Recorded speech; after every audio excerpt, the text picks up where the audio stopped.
BBC বাংলার সান্ধ্য অধিবেশন প্রবাহতে আপনাদের স্বাগত। আজ আপনাদের সাথে লন্ডন স্টুডিও থেকে আছি মানসী বড়ুয়া। বাংলাদেশের সর্বশেষ গুরুত্বপূর্ণ আপডেট সংবাদে আপনাকে স্বাগত। শুরুতেই সংবাদ শিরোনাম, পরে বিস্তারিত। প্রথমেই জানাবো আমাদের হাতে থাকা সর্বশেষ গুরুত্বপূর্ণ সবথেকে তাজা আপডেট সংবাদ। চাঁদা না পেয়ে ওষুধের দোকান পুড়িয়ে দেওয়ার অভিযোগ। বাগেরহাটের মোল্লারহাট উপজেলায় 2 লক্ষ টাকা চাঁদা না দেয় পল্লী চিকিৎসকের ওষুধের দোকানে অগ্নিসংযোগের ঘটনা ঘটেছে। এতে প্রায় 30 থেকে 35 লক্ষ টাকার ক্ষয়ক্ষতি হয়েছে বলে দাবি করেছে ভুক্তভোগী পল্লী চিকিৎসক যুগল কৃষ্ণ বসু। জানা গেছে, আগুনে মুহূর্তেই ওষুধপত্র সব পুড়ে গেছে এবং পুরো দোকান ছারখার হয়ে গেছে। অবস্থায় পুরো এলাকায় মানুষের মধ্যে ক্ষোভ বিরাজ করছে। এরপর জানাবো ঢাকা ময়মনসিংহ মহাসড়কে যান চলাচল বন্ধ। ঢাকা ময়মনসিংহে গেজেটভুক্ত জুলাই যোদ্ধা আবু রাহানকে ইউনাইটেড বাসে মারধরের পর নামিয়ে দেওয়ার প্রতিবাদে অবস্থান কর্মসূচি পালন করছেন বৈষম্য বিরোধী শিক্ষার্থীরা। আজ নগরীর বাসকান্দা ইউনাইটেড বাস স্ট্যান্ডের সামনে তারা অবস্থান কর্মসূচি শুরু করেন। এরপর আজ দুপুর থেকে ঢাকা ময়মনসিংহ রুটে ঢাকাগামী সব ধরনের যান চলাচল বন্ধ করে দেন শ্রমিকরা। এদিকে এবারের নির্বাচনে আমরা দেখাতে চাই আইনের শাসন কাকে বললেন নির্বাচন কমিশনার সিসি। এবারের নির্বাচনে আইনের শাসন কাকে বলে তা আমরা দেখাতে চাই বলে মন্তব্য করেছেন প্রধান নির্বাচন কমিশনার সিসি এএমএম নাসিরউদ্দিন। তিনি আরও বলেন, যতদিন পর্যন্ত আপনারা বিধি অনুযায়ী আইনের মধ্য থেকে কাজ করবেন, নির্বাচন কমিশন আপনাদের পূর্ণ সহযোগিতা ও সুরক্ষা দেবে।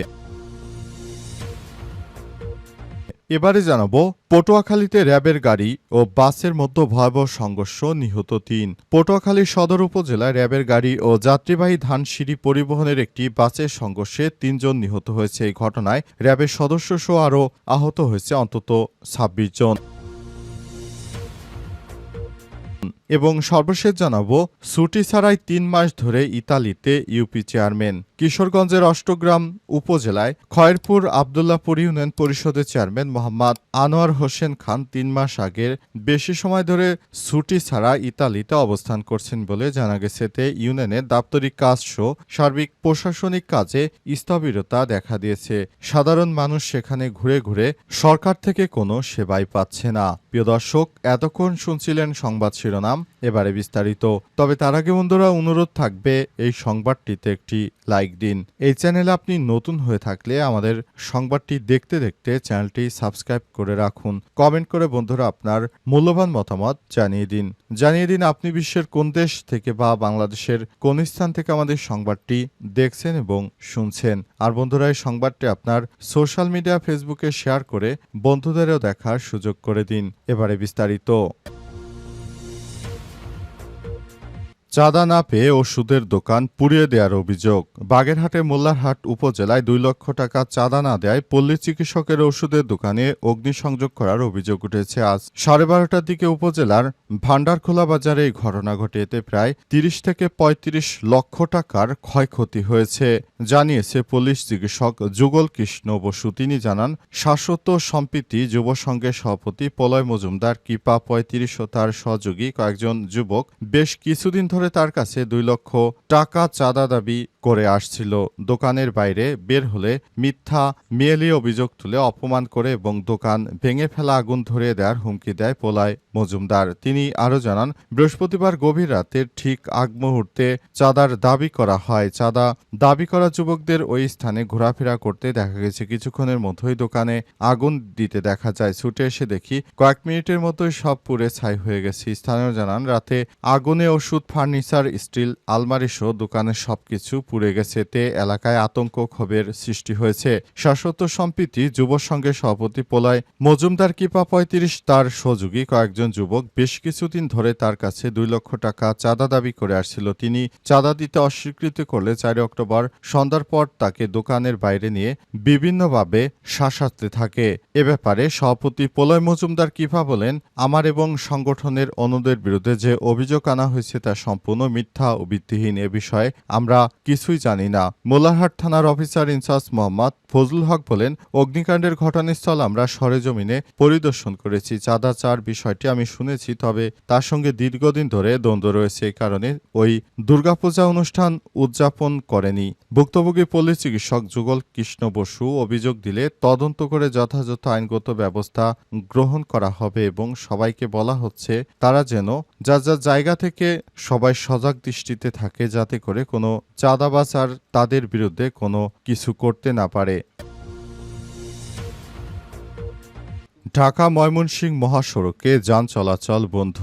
ঢাকা ময়মনসিংহে গেজেটভুক্ত জুলাই যোদ্ধা আবু রায়হানকে ইউনাইটেড বাসে মারধরের পর নামিয়ে দেওয়ার প্রতিবাদে অবস্থান কর্মসূচি পালন করছেন জুলাই যোদ্ধারা। তারা জানিয়েছে, আবু রায়হানকে ইউনাইটেড পরিবহনে নেওয়া হয় এবং সেখানে তার সঙ্গে খারাপ ব্যবহার করে তারপর সে সব বাস চলছিল এবং সেখান থেকে সব জুলাই যোদ্ধাদেরকে নামিয়ে দেওয়া হয়। এ অবস্থায় সেখানে রাজধানী ঢাকা থেকে ময়মনসিংহগামী সব ধরনের যান চলাচল বন্ধ হয়ে গেছে। তারা ওই জায়গাটি অবরোধ করে রেখেছে এবং সেখান থেকে সামনের দিকে যেন কেউ না যেতে পারে সেই ব্যবস্থা করেছে। অবস্থায় বাসের চালকেরা তাদের কাছে অনেক রিকোয়েস্ট করেছে যেন যাত্রীবাহী বাস ও অ্যাম্বুলেন্স সহ বিভিন্ন যানবাহন চলাচল করতে পারে, কিন্তু তারা নাছোড়বান্দা, তারা রাস্তা ছাড়ছে না। অবস্থায় সেখান দিয়ে কোনো যান চলাচল করতে পারছে না। ঢাকা ময়মনসিংহে যেসব যাত্রী যাতায়াত করছেন তারা চরম ভোগান্তির মধ্যে পড়েছে।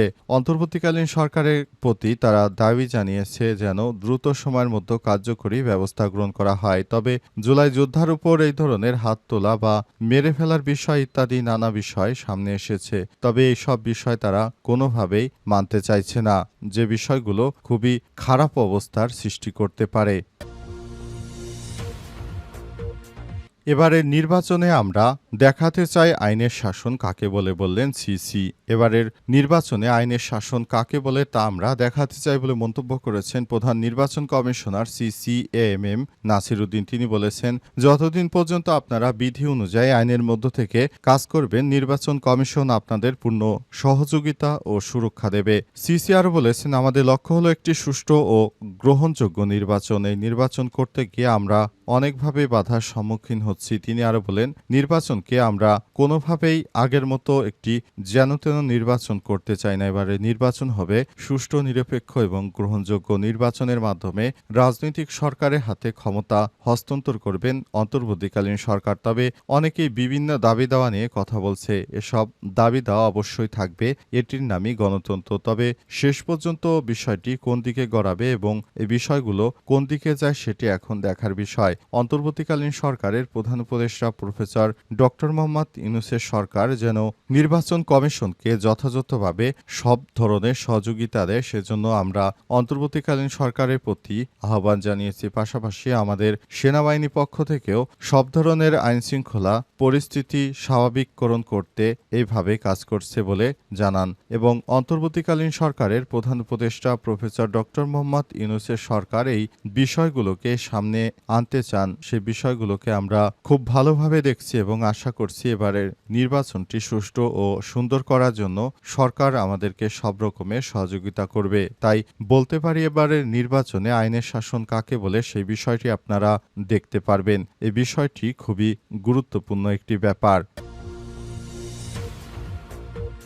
পটুয়াখালীতে র্যাবের গাড়ি এবং বাসের সংঘর্ষ, নিহত ৩। পটুয়াখালী সদর উপজেলায় র্যাবের গাড়ি এবং যাত্রীবাহী ধানসিঁড়ি পরিবহনের একটি বাসের সংঘর্ষে ৩ জন নিহত হয়েছে। এই ঘটনায় র্যাব সদস্যসহ আহত হয়েছে অন্তত ২৬ জন। আজ উপজেলার আউলিয়াপুর ইউনিয়নের ফতুল্লা এলাকায় এই ঘটনা ঘটে। নিহতরা হলেন এএসআই আলিম ৩৩, আফরোজা ৩১, পিয়াস ২। স্থানীয় সূত্র থেকে জানা গেছে, র্যাবের একটি গাড়ি বরিশাল থেকে কুয়াকাটা ভ্রমণে যাচ্ছিল। পথিমধ্যে সদর উপজেলা ফতুল্লা এলাকায় বিপরীত দিক থেকে আসা ধানসিঁড়ি পরিবহনের বাসের সঙ্গে মুখোমুখি সংঘর্ষ হয়। এতে ঘটনাস্থলে ২ বছরের এক শিশুসহ ৩ জন নিহত হন। প্রত্যক্ষদর্শীরা জানান, র্যাবের গাড়িতে প্রায় ৩০ জন সদস্য ছিলেন। সংঘর্ষের পর স্থানীয়রা তাদের উদ্ধার করে পটুয়াখালী মেডিকেল কলেজ হাসপাতালে নিয়ে যায়। সেখান থেকে উন্নত চিকিৎসার জন্য বরিশাল সিএমএইচে পাঠানো হয়েছে। এ বিষয়ে পটুয়াখালী অতিরিক্ত পুলিশ সুপার ক্রাইম সাজেদুল ইসলাম সজল বলেন,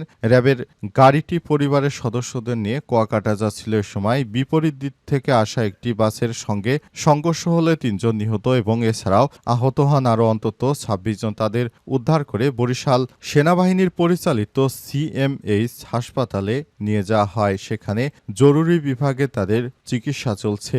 এ অবস্থায় ওই এলাকায় থমথমে অবস্থা বিরাজ করছে।